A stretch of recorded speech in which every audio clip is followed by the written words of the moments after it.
Hi, I'm Alex Howard, and you're watching Conscious TV. And today, my guest in the studio is Ian Patrick. He is director of the Miracle Network, which is a registered charity in the UK sharing the teachings of A Course in Miracles. And today, we're going to be talking about Ian's journey to A Course in Miracles, how it's benefited his own life, and also some of the key principles of the course that maybe can be helpful to people that are watching as well. So welcome, Ian. Thanks for being here today. You're welcome. And so tell us a little bit about your life prior to A Course in Miracles and how you originally came to it. Well, I think it's quite an interesting story, actually. I was brought up in a family that was not kind of overtly religious or Christian or anything like that. My parents were both sort of lapsed Christians, but I think they thought it was their duty to make sure I had some kind of religious upbringing. But I never got it, and I never got Christianity. It's quite a... I just thought it had been misinterpreted, and they'd somehow missed something. And so I rejected all that, and I became very much an atheist, really. In fact, at secondary school, I got a great interest in geology and the creation of the Earth, the physical Earth, and decided at the age of 14, at O-level time, that I wanted to be a geologist. So I set off on that career. So you went down really the science path as opposed to the religion path, but Yeah. still wanting to understand. Well, yeah, life. in retrospect, in hindsight, really, I can see that my interest in geology was, in a sense, a search for meaning of how the world, how the Earth came to be the way it is, and we studied the fossil record and the evolution of life. So I thought, well, this is the way the planet is. This is the way life is. This is the reason I'm here, because of this, evolutionary path that the planet had been on, and that seemed to explain everything. And I thought, well, when I die, that's it. My body will rot in the ground, and end of story. So fairly standard Western Yeah. view of the world with religion being rejected. Yeah, but I see that now, that my meaning is coming from a spiritual dimension. And I see that's actually the same. It was the same search very early on. I was just looking in the wrong direction. I was looking kind of out there in the world rather than, I go like that up to God, or within my mind, within my soul. So you're on this path and you studied geology. Where does your life go with that? Well, from university I went to work in the oil industry, which is a big employee of geologists in those days. We're talking 25 years ago. And so I had a 20-year career in the oil industry, earning lots of money and doing lots of travel all around the world and having a pretty good lifestyle. I bought the flat in central London where I now live at the age of 25, and had a car, and seemingly every night there were parties and lots of fun and lots of drinking, and but after some time of I don't know, a couple of years of that or something, I began to feel the emptiness of that kind of life. It didn't seem to have a purpose.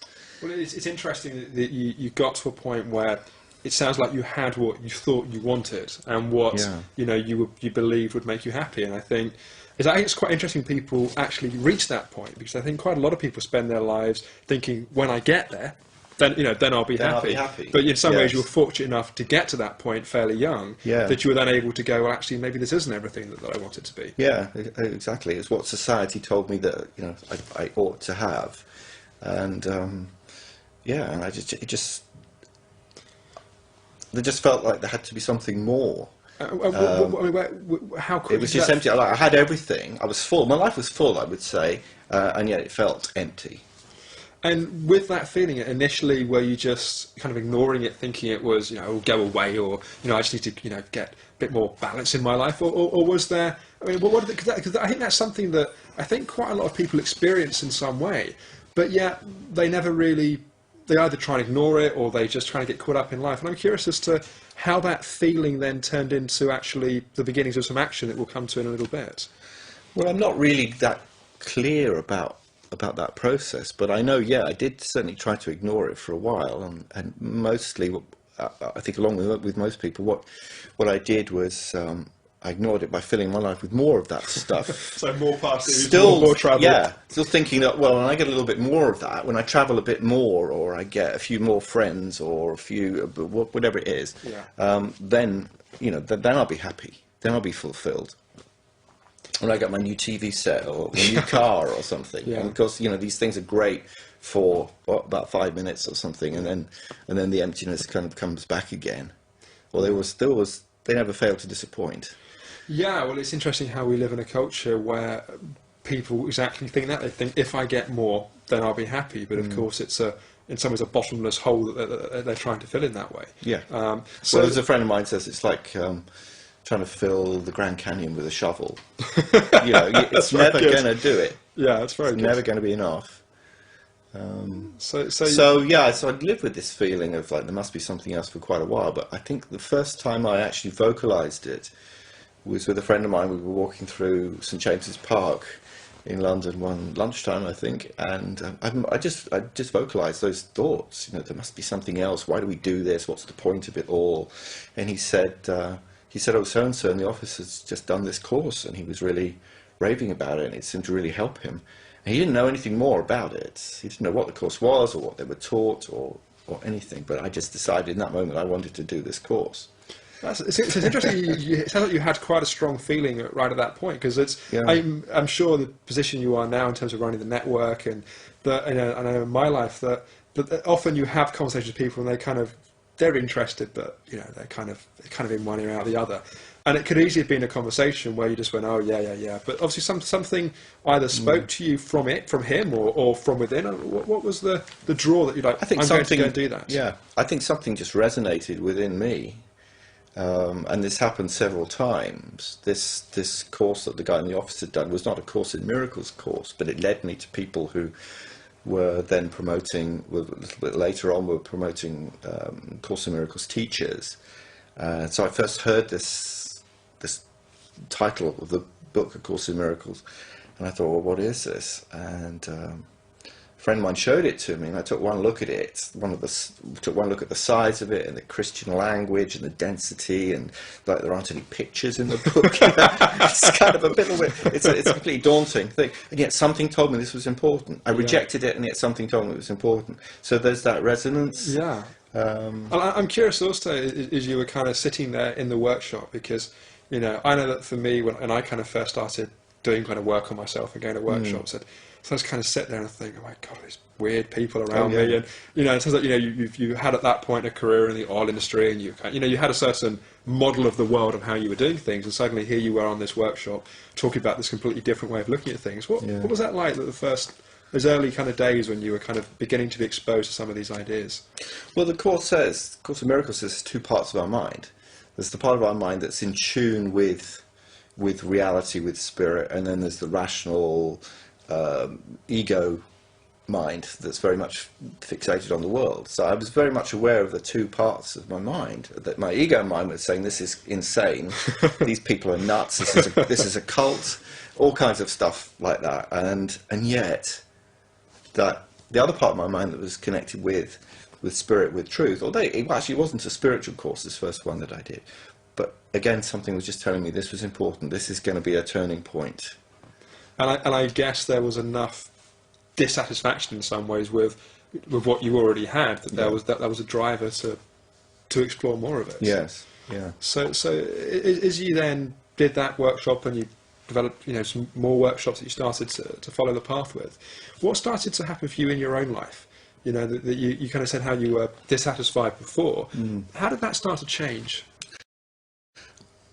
I think the main thing was that I got a completely different context for my life. I wouldn't say I was immediately happier, but it's like I was looking at my life from this direction, and then after these workshops I was looking from a totally different direction.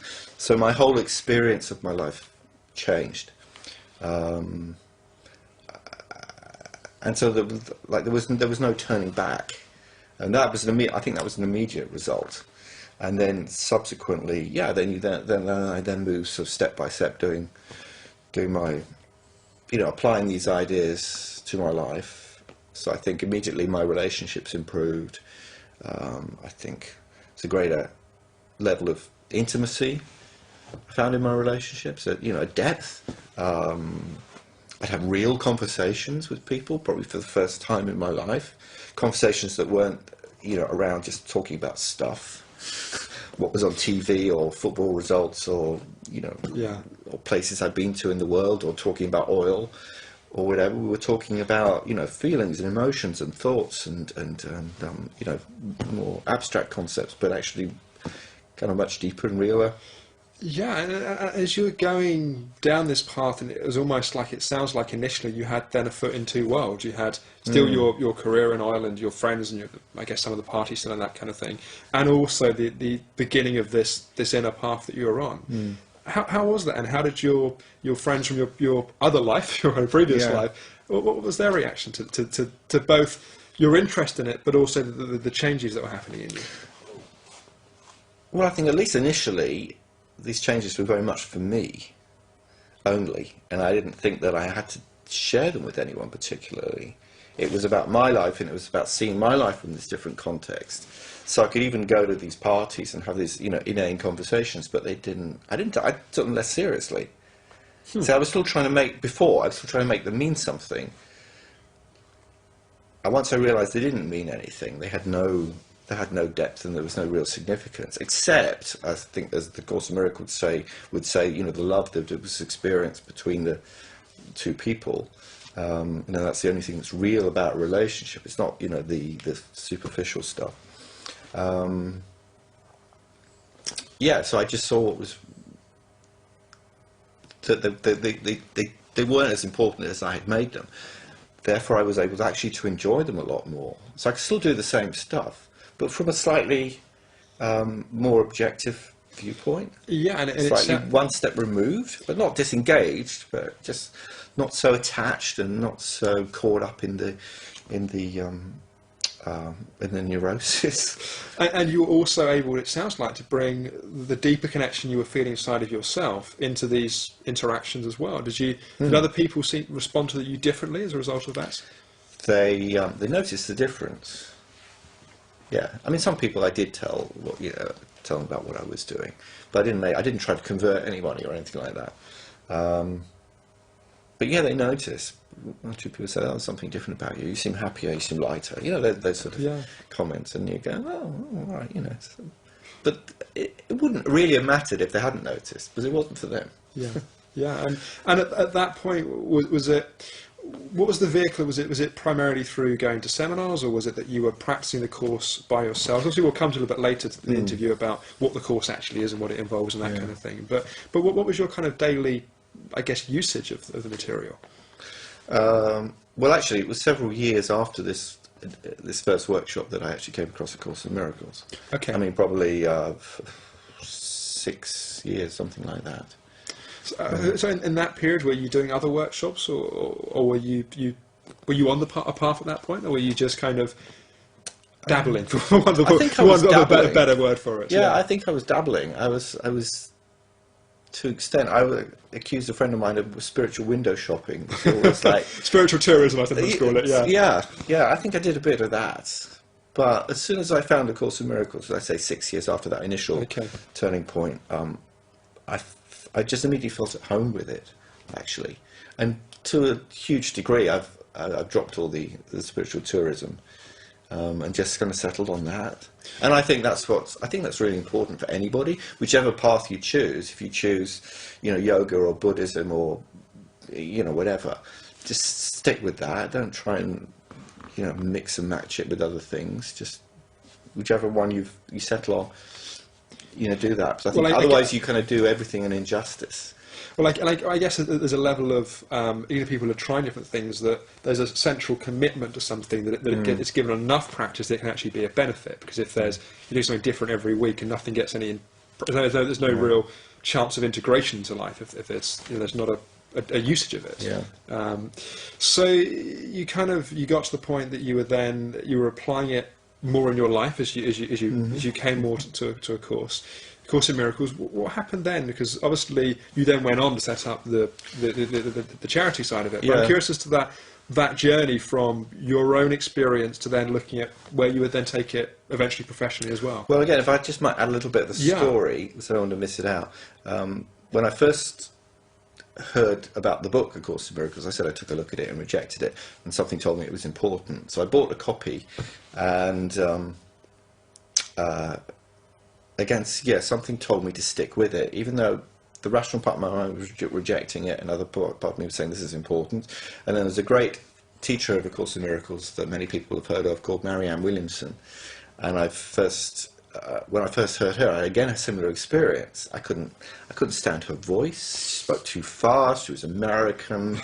I had all the reasons under the sun to reject her and her teachings. But something told me this was important, and it was her that actually really got me into the course itself. So from that point on, it really took on a life of its own, and I started, even though I knew very little at that point about the course. I mean, I just barely picked the thing up, but there are groups meeting all over the world to discuss and share about A Course in Miracles, and read it together and try and understand it together and all that sort of thing. So I immediately started a group of my own, and people used to gather in my flat, and then I got quite almost addicted to Marianne Williamson, the person I rejected. Okay. And she had these lecture tapes, cassette tapes in those days. So this was the early 90s. And I started importing them from the States, and then became an official distributor of her material through the UK. So you're buying so much stuff for yourself that you got a special discount or something.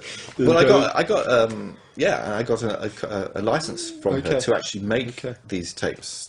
So I had a little manufacturing business.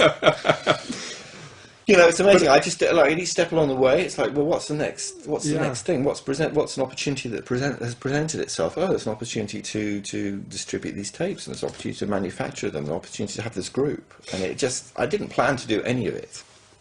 So you were kind of, you come across the Marianne Williamson and the course, and it sounds like initially there was quite a lot of kind of, in some ways, resistance. The fact, she's American, she's speaking quickly. There's this book, and yet you were still kind of following it. There was some kind of internal kind of connection to it, sense that this was something that you needed to pursue. Yeah. So I'm curious as to kind of how that was, and was it something you were able to listen to easily, or it took a while to kind of to be able to feel that and trust that? I think once I'd got over that initial hurdle with Marianne's help, really, there was a sense that this was what I had been searching for all along. In my early life, some of the ideas that I'd had as a child, and the emptiness that I experienced as a young adult, that this was the answer. And then there was that voice inside me that was telling me, this is it, this is what you've been searching for, there was a sense of like coming home when I first really got what the course was saying. And was that was it like a moment, or was it just a kind of building? Actually, it was. There was I know exactly when it was. It was April 1992. Okay, that's very specific. I went on holiday to Italy. Yeah, I was writing a book, a travelogue of some of my travels, and I borrowed a friend's villa in Tuscany. And which I thought was the classic place to write. If I was going to be a serious writer, I had to be in Tuscany writing a book. So I went off there and for a week, and I know it was that week because I came back to vote in the general election in 1992 on the Thursday. I was there the week prior to that. Anyway, I was there on my own, and there was TV, but it was all in Italian, obviously, and I don't speak a word of Italian. All I had was these Marianne Williamson tapes, and I was in a really relaxed and open kind of frame of mind, I suppose, and very receptive to this material. And I put on, I can't remember whether I said it was the Christian language in the course that I found very difficult. And I put on one of her tapes, which was called Crucifixion and Resurrection.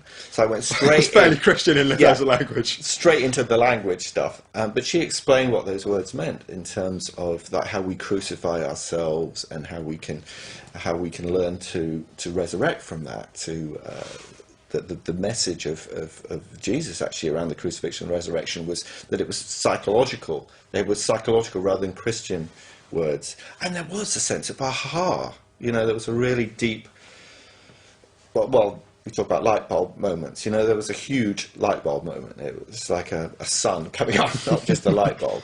That, yeah, this is what I've been searching for, and at last I found it, and at last I understand not only the course, but I felt at that point I really understood what the Christian message was about as well. So it sounds like something from your childhood that you'd kind of been resistant to, you were able to contextualise in maybe a different way, that you were able to be more receptive to some of those ideas. Well, on the subject of the crucifixion, I mean, every kid learns it at school. I never got it. I just thought, well, you know, what's this all about? It doesn't make any sense to me that God would allow his son to be killed and somehow that was going to save me from my sins. You know, the classic Christian message. I didn't get it. Why would killing him help me? And I didn't believe I was a sinner anyway. So I thought the whole thing was nonsense, basically. And so what changed? What was the teaching within that you then saw it differently? Well, it's when I saw that these terms could be seen as psychological, that we can all understand how we crucify ourselves, we beat ourselves up. You know, I feel like going this sort of, you know, flogging one's self. You know, I think this is what we do. We give ourselves a hard time for all our mistaken beliefs about ourselves. I mean, I do it a lot. I can be very down on myself and give myself a really hard time. And I saw, you know, that wasn't necessary, how it wasn't true, how that could be completely changed around, and I could resurrect from that. So the idea being that we can experience that kind of negativity and everything else, and we can then grow through it. Am I responding correctly in terms of what the teaching is it was in that tape with Marion Williamson? I think really it's about what we're being taught in the Course in Miracles is about changing our minds. We don't have to. We can just see that differently. That all our beliefs about ourselves, we can reinterpret them, and it's purely about changing one's mind. And the way one does that, a huge part of the course is about forgiveness. So self-forgiveness would be something that we can employ. The course tells us a lot about who we actually truly are, rather than who we believe we are. That we've taken on all these concepts about ourselves. I took on plenty of ideas from my childhood that I was not good enough, that I was alone, that I can be abandoned and rejected, and you know, and those tapes still play in my mind. But there's a different interpretation, and I can forgive those. I forgive myself for having those misperceptions about myself. And so there you were in Tuscany. You hear this tape, you get this kind of light bulb moment that you start to see things differently. How did that then play out? Because I kind of imagine myself in that situation. There would be kind of a hunger for more. There would be, you know, that kind of desire to, wow, I see a path. I see a way that things can be different. What happened for you the rest of that time in Tuscany, and as you came back, and how did it affect your voting? No, I'm just kidding. But as you kind of came back and with these tapes of Marianne Williamson, I couldn't put them down. I was listening to them on the bus to the airport in Tuscany, and wherever it was, Florence or somewhere, in the airport, in the terminal, on the flight, everywhere, you know. And then when I got back to the UK, I just got as many of these tapes as I could, and I actually became a distributor, UK distributor of this material. It was just amazing. It was a kind of an addiction, actually, which I'm aware you can substitute an addiction for pain, which I think I had before, to an addiction for something else. I mean, wisdom and knowledge. Yeah. So then you're in this position where you kind of, you know, you've started off with this kind of rejecting of kind of religion, and then you're going through science, and then that's not really kind of been enough, and you kind of find this path, and you have this kind of this new way of looking at things. How did that impact other areas of your life? So you're kind of, you know, friendships, relationships, careers. You're starting to bring this new way of, I guess, seeing yourself. And you talked about kind of, you know, what I would call your kind of your inner critic, that part of the mind that's always judging us, beating us up, and you shifted your relationship to that. And I think when someone does that, it has a great potential even just to change their internal experience, because so many of us spend so much of our lives kind of crippled by those internal voices. Yeah, so what kind of happened for you from that point? And it's also the judgments of others that we have. Right. Not only do we crucify ourselves, we crucify others, which is actually connected. It's actually sort of like a circular process in a sense. So, I noticed how much I did that, how much I judged others, how long I could hold on to resentments. And through the course, I learnt that I was, again, this was another way of crucifying myself. As I held on to my resentment. I mean, it's like having a resentment or a judgment on another is like taking poison and expecting the other guy to die. That's right. It poisons our minds. So I realised how much I did that and how much I was in pain as a consequence of that. And so then began to practice forgiveness exercises from the course, and just generally taking on the idea that forgiveness was, for me, was going to enhance my peace of mind. It wasn't about the other guy.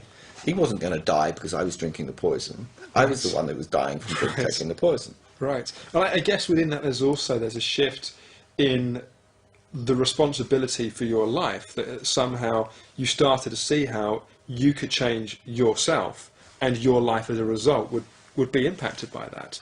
It's also quite a brave move to make. I think I think a lot of people, it's quite easy to live in the role of being a victim, that kind of life's happened to us, I'm kind of empty and unfulfilled, but isn't everyone else, and that's how it is. And it's kind of, you've got this new way of looking at things, but there's also a responsibility that happens with that, of actually owning stuff. Yeah, and it's not easy. Right, right. And I talked about the two parts of my mind that I became aware of. Yeah. I'm still very much addicted to the ego way of thinking, and it's a constant, I was going to say struggle, it's a constant challenge to make that switch to a higher way of thinking, or better way of thinking. And of course, what comes with the knowledge is a happy to act on the knowledge, which it sounds like that there was this real passion and then this real determination to use it. When you're listening to all these tapes and you're starting to import the tapes and you're using the tapes, but also, I suppose, by doing that, you're putting yourself in a position of someone that people are expecting to be using this as well. So, then became a passion to share it with others increasingly, and I think that's probably what got me going with the Miracle Network, and I began teaching it myself. Because another principle from the course is that we learn best what we most need. Sorry, we teach best what we most need to learn. That's what interests us. Yeah.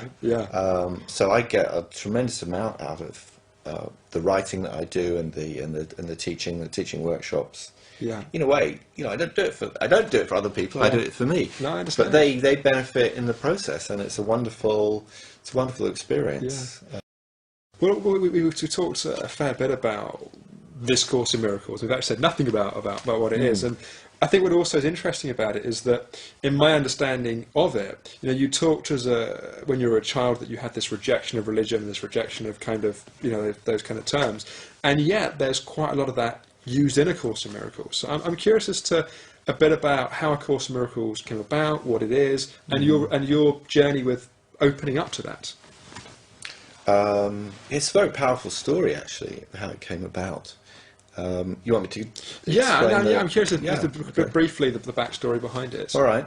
Well, it's a channeled book. It's channeled material, and the woman it was channeled through, her name was Helen Schuckman, and she was an academic clinical psychologist, working in just the kind of thing that psychologists do: sit there and channel books. Exactly.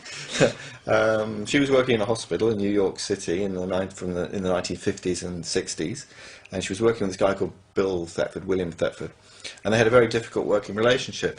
They were always fighting, never agreeing on anything. And one day, they were just about to go to a meeting, I think, and Bill said to Helen, there must be a better way of us relating. And Helen agreed with him. For the first time ever, she'd agreed with anything he'd said. And she said, I'm going to help. I'm determined to help you find it. Now I see the parallel between that and my walking through St James's Park with my friends, saying there must be something more than this. There must be a better way. without wishing to sound too grandiose, I'd see that parallel. Anyway, so as a result of that decision that they made, these two, Helen started, hearing an inner voice to start with. There were visions she had prior to that, but the most important thing was the inner voice she heard. And because she was an academic clinical psychologist, she thought she was going crazy. So I guess didn't tell any of her colleagues about this, the voices she started hearing. Well, she only told Bill that she kept the whole thing a deadly secret for years, really until her death. It wasn't publicly known anyway. She told a sort of select circle. Anyway, initially the only person she told was Bill, and he said, "Well, why don't you just do what it says?" It was saying, "This is a Course in Miracles. Please take notes." This was the first couple of lines that came through, and he said, "Why don't you just do what it says? Write it down, and if it's nonsense, we'll just chuck it away." And if nothing else, shut the voice off and do what it says. I guess. Yeah. And if if it makes sense, we'll then decide what we're going to do. So that was the beginning of a process that took her 7.5 years, and it obviously did make sense. She was incredibly resistant to the whole process all the way through. So that actually gives me a great deal of respect for the Course, that it came through not because of her, but despite her. She says that evening times are a favourite time for the material to come through, and she says there's a she's written this up in a biography, that she resented this imposition incredibly and would sometimes go to bed without writing anything, but she couldn't sleep and she had to get up and write as directed, and only then could she go, imagine what it's like, you're sitting there watching EastEnders and then comes this voice asks you to write things down. And it could be at any time. She could be she was not in any kind of altered state or trance or anything. Okay. She could break off at any time. She could go to a meeting. She could, she had to go on a journey or something. Answer the phone, and it would just pick up from where it left off. And I think also, the thing that's interesting about it is that, I think some people have kind of questions around channel stuff and what does it mean, and I think what's been helpful for me around it is that it doesn't really matter where it's come from, if it's come from her deeper intuition, from channel from somewhere else. I think what's important is it helpful? And is it helpful in someone's life? And as you've obviously talked about so far already, helpful in your life, and for it to have been used by millions of people, obviously it's been helpful for other people as well. So that there was this book that came out, and you mentioned about there's quite a lot of usage of Christian terms and that kind of thing, and that you were resistant to that, and also that she was resistant to that when she was writing it. Yeah. But I think I also find it personally quite interesting that it's almost like if we can have a relationship to, for want of a better term, God or the universe or something bigger than us. Maybe it's a less controversial way of putting it. It can be a first-person sense of that inside of us. It can be a second-person sense of dialoguing with it in some way, or it can be more like a third-person sense of being everywhere, all around us.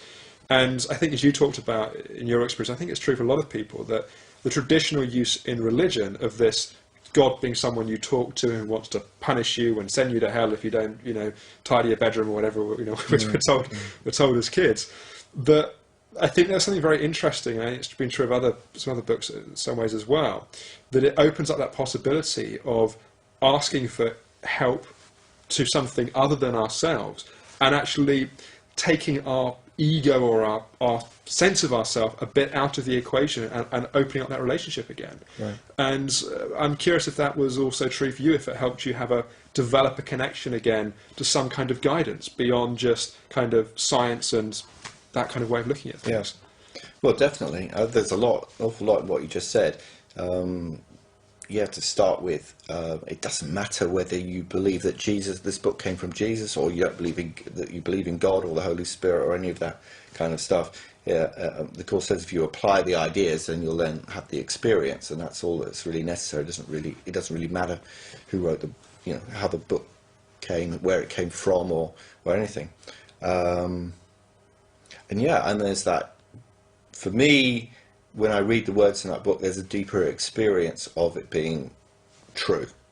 Yes, it goes beyond my rational mind. I mean, it's an extraordinary experience reading the Course sometimes, because my rational mind doesn't get it very often.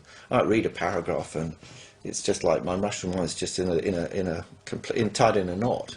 but I've had an experience. You know, it's like a visceral experience of it being true. I know something's happened in my, I mean, well, it's not actually in my body, I don't think, but in my subconscious, Yeah. something's gone on, and something's been like part of that thought system in my subconscious being rewired or something. Something's changed. I understand.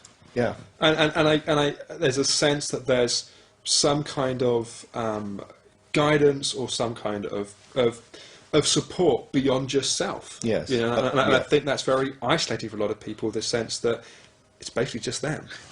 Right. Well, there has to be something from outside us. I mean, who are we? I mean, as the Jews say, apparently we just chop liver. You know, there has to be something. Just more. primates. I forgot the point. Yeah. My kind of question. Oh yeah. Sorry. Yeah. There has to be something outside the ego thought system. Because the ego thought system of us being chop liver, being an individual isolated from the rest of the world, from other people, and from spirit, it's the ego that got us into trouble in the first place. Right. So we need help from outside that thought system to correct it. So it's not just a question of me saying, "Okay, I've got to change my mind." Yes, I do, but I do that by getting help from outside. And in a sense, it's spirit that changes my thought system, my thoughts. I got to make that initial decision. As of course, says all we need is a little willingness. All that's required is a little willingness. So as long as we have that, then that change can come about. But we have to be willing, and we have to invite it, I suppose. Yeah. And so, as you were in a position where you had a sense of this of the course, of a sense of a direction, or a kind of a relationship to something other than yourself that you could move with. As you then continued in your own path and your own life, how did that change? How did that change things? I mean, your life is what I mean. How did it impact you to know that there was a purpose, and there was potentially there was an opportunity to learn and grow within that purpose? Well, it's given my whole life a purpose.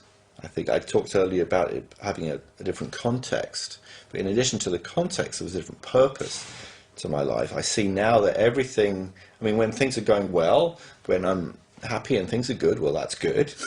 When things are going badly, when there's a problem, when there's a difficulty, when there's a challenge, that's also something very positive, because it can be used as an opportunity for growth, an opportunity for forgiveness, an opportunity to change my mind about myself or about another person or the situation. So everything that life throws up is another step forward towards my eventual awakening. That's how I see it. So there's no, so nothing's ever wasted.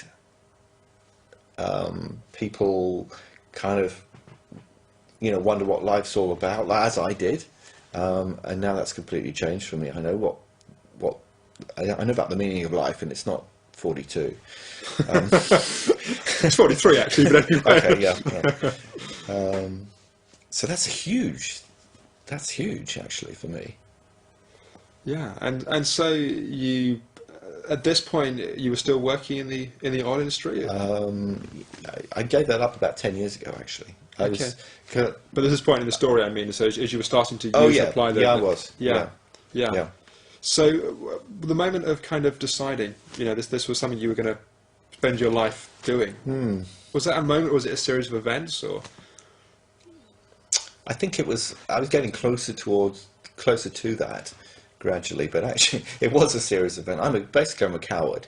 I didn't want to take the leap from having that security of the oil industry to take that leap into the unknown of doing something which, I suspected was not going to make me very much money.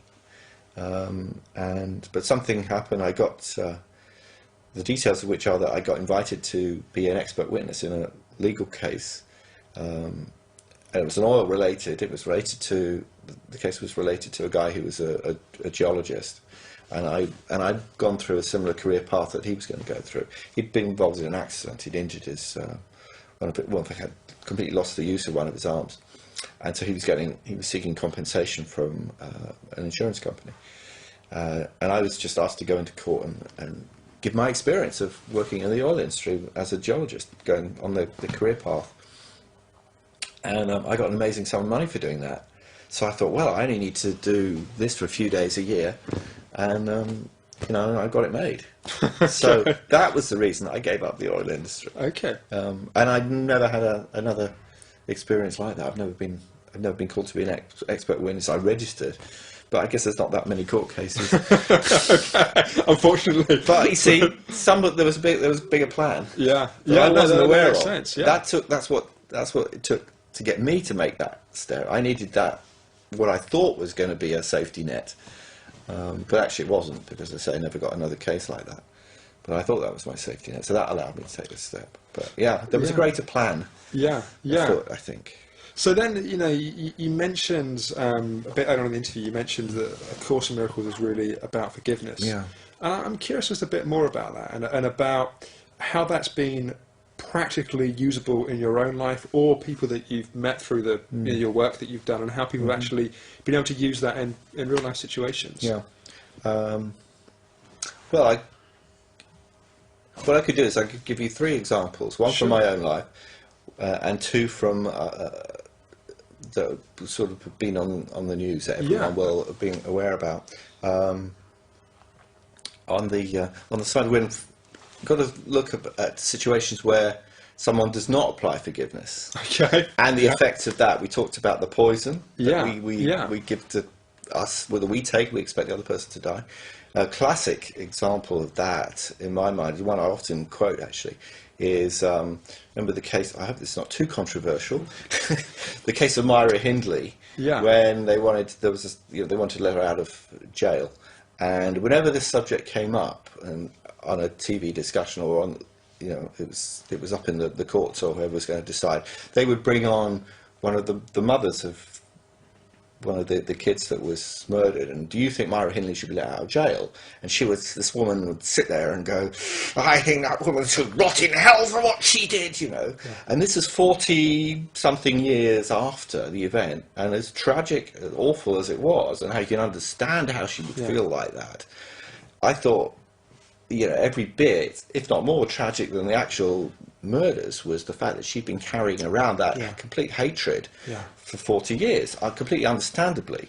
But really, this was the poison that was killing her. Yeah, and the emotional toxicity of that, and the impact on trust, and I mean, it's huge. Yeah, yeah. And then, as a complete contrast to that, there was a guy called Wilson, I don't remember his first name, living in Northern Ireland, in Enniskillen, and a bomb that went off at the Remembrance Parade in Northern Ireland. I think, was it 15 years ago now, I suppose, or more. And he came on TV a couple of days after the bomb, and he said, what do you think about the men who planted that bomb that killed your daughter? And he said, you know, I forgive those men. And I really felt that this was genuine, that he really had, you know, let go of any thoughts of, you know, hatred towards these men. Obviously, you know, he was distraught about the loss of his daughter, and was not to diminish that, not diminish the loss, but he was determined not to hang on to any thoughts of hatred or revenge. You know, revenge feels so much of trouble in the world today. I think actually another example I will throw in is Nelson Mandela. And he's had every reason to feel resentful about the 26 years that he was in jail, but I've never sensed any ounce of resentment in him, and I think that's how he's gone on to be the icon that he is. I think that's why people are so moved by his story. You know. No, I've never had anyone killed or anything like that, but I've had lots of lesser. They're significant to me. Learning opportunities. Learning people call them. Exactly. Okay, one good example was there was a group I used to go to, and there was a guy there who, again, this is maybe slightly controversial, but he shared with the group one day that he was quite addicted to child pornography on the internet. And he shared a little bit about this, but I didn't think too much about it at the time. But it was only afterwards there was something I read about the effects on the children who get caught up in this sort of in that business, and then I just felt this sense of rage towards this guy in our group. This total, I just thought he was the most despicable person on the planet, and everyone else involved in it was too. And I phoned him one day. I said, "Look, I've really got to speak to you about this, and I really need to work through what this has brought up for me." So actually, I got together with him, and we went through this little forgiveness process. Well, it was quite a big deal at the time. It's a courageous thing as well to voice your truth with someone like that. It was very, very powerful. I would like to think it was very healing for him too. But I went through the whole process of letting go of the anger that I was feeling, and seeing him eventually, at the end of the process, seeing him as innocent, despite what he'd done, but seeing him as someone who was doing his best, who was struggling, and all the rest of it. And I have to say, I've never had a single thought of a grievance against him.